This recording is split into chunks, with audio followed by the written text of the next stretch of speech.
जफर नकवी, बहुत सारी, ठीक है, आपने ये मुद्दा उठाया, आपकी ईडी गई राशन घोटाले में, मारकूट हुई, मारकूट कर ईडी को भगा दिया, वहां से मसला उठा और जैसी तस्वीरें निकल कर आ रही हैं वो बड़ी भयानक हैं, निश्चित तौर पर बड़ी भयानक हैं। लेकिन बहुत सारे प्रश्न, अगर 4 उंगली आप दूसरी तरफ उठाते हैं तो 2 उंगली आपकी तरफ भी उठती हैं। देखिए चौहान साहब, ये जो विषय है ये विषय अति संवेदनशील है। इसमें राजनीति को बिल्कुल कोने में कर देना चाहिए। इसमें राजनीति नहीं होनी चाहिए। एक व्यक्ति जो किसी भी समाज से वर्ग से आता है उससे भी मतलब नहीं होना चाहिए कि वो किस समाज से संबंध रखता है या किस वर्ग विशेष से संबंध रखता है।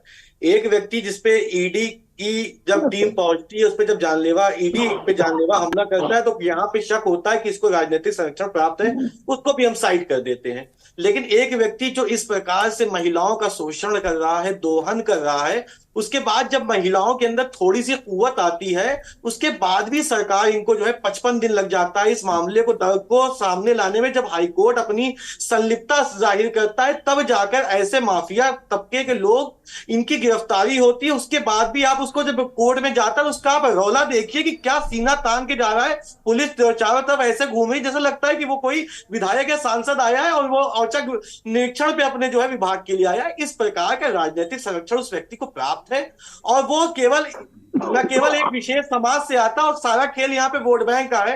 आदरणीय भाई साहब मयंक जी ने कहा कि मुझे किसी और टॉपिक पे था, वो नेक्स्ट टॉपिक जिसके डिस्कशन पे है। लेकिन आदरणीय भाई साहब मयंक जी ने भी जो चीज कही, ये वास्तविकता है कि ऐसे लोगों को राजनीतिक संरक्षण यदि प्राप्त होता है, वो किसी भी जाति से हो, वर्ग विशेष से हो, ऐसे लोगों के साथ किसी प्रकार की सिंपैथी नहीं होनी चाहिए।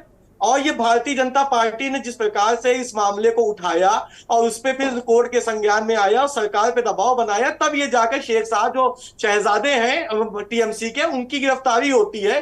तो ये अति संवेदनशील मामला है, इसमें सबको साइड कर दिया। हम इसमें राजनीति नहीं चाहते और ना कोई व्यक्ति विशेष या कोई भी चैनल इस पर राजनीति चाहता हो, लेकिन हकीकत यह है कि इतनी घृणित हरकतें होने के बाद भी अगर राजनीतिक तौर पर उसको संरक्षण मिलता है तो ममता दीदी पे सवाल उठेंगे, तमाम उस पार्टी पे सवाल उठेंगे जो इसको लगातार 55 दिन से एक व्यक्ति गिरफ्तार नहीं होता, हाईकोर्ट की संलिप्तता होती है और व्यक्ति चटाक से गिरफ्तार हो जाता है। वहीं से तो पुलिस आई थी कि विदेश से कहीं पुलिस हमने मंगाई थी, पुलिस भी वहीं की थी। गिरफ्तार वो व्यक्ति नहीं होता है, लेकिन हाईकोर्ट की संलिप्तता के बाद वो व्यक्ति यदि गिरफ्तार होता है तो राजनीतिक संरक्षण भी है और वो व्यक्ति कहीं ना कहीं पालन पोषण कर रहा है उस तमाम लोगों का जो इस प्रकार की गतिविधियों में शामिल है।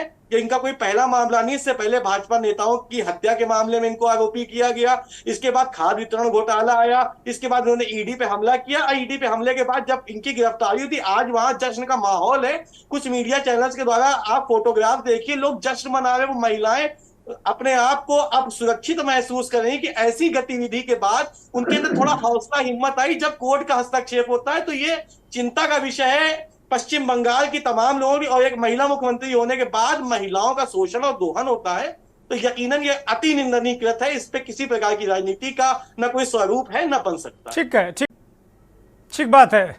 बताइए जफर, बताइए, जवाब दीजिए।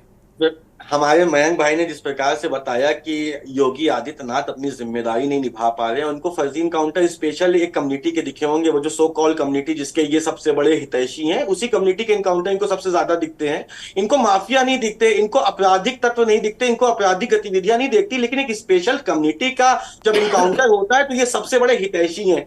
और ये जो अभी अगर भाई साहब अगर इस टॉपिक पे बहुत ज्यादा स्टडी करके आए होते तो ये शेख साहब की भी जो है पैरवी कर रहे होते, क्योंकि वो भी एक स्पेशल कम्युनिटी से है और आने वाले समय में जो खेला रचने का खेल है इसमें भी कम्युनिटी का एंगल आ जाता। योगी आदित्यनाथ पे जब आप टिप्पणी करते तो योगी आदित्यनाथ ने जिस प्रकार से उत्तर प्रदेश पे सुशासन की व्यवस्था को लागू किया भाई साहब, ये व्यवस्था तमाम आपके उन तमाम जो आपके काले करतूत थे उसके ऊपर ऐसा कटाक्ष किया कि बुलडोजर बहुत तेज दौड़ता है और पुलिस हमारी बड़ी तेज सक्रिय सीधे घुटने के नीचे मारती है और कहती चलो जेल।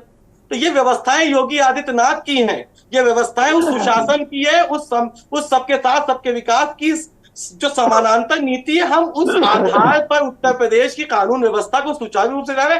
गुंडे माफिया या तो उत्तर प्रदेश छोड़ के चले गए या फिर काल कोठरी के पीछे अपनी जीवन यापन कर रहे हैं, उनको बाहर निकलने का बिल्कुल भी मन नहीं है। ऐसा ना हो कि अगला मुकदमा हो और भाई साहब की जो है। मैं कुछ कहना चाह रहे हैं, बोलिए। मैं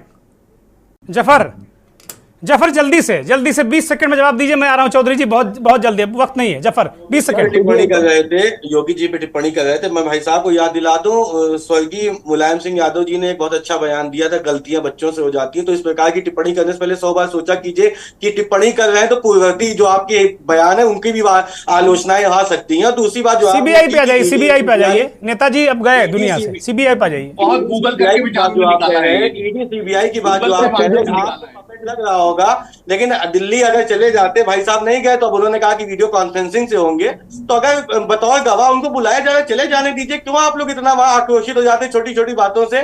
कम से कम थोड़ा सा घूम टहलिएगा, इसी बहाने दिल्ली हो आया करें। ऐसे जो घर के अंदर से ट्विटर राजनीति करे, कम से कम थोड़ा बहुत घूम लेने दिया कि किसी बहाने दिल्ली घूम आए।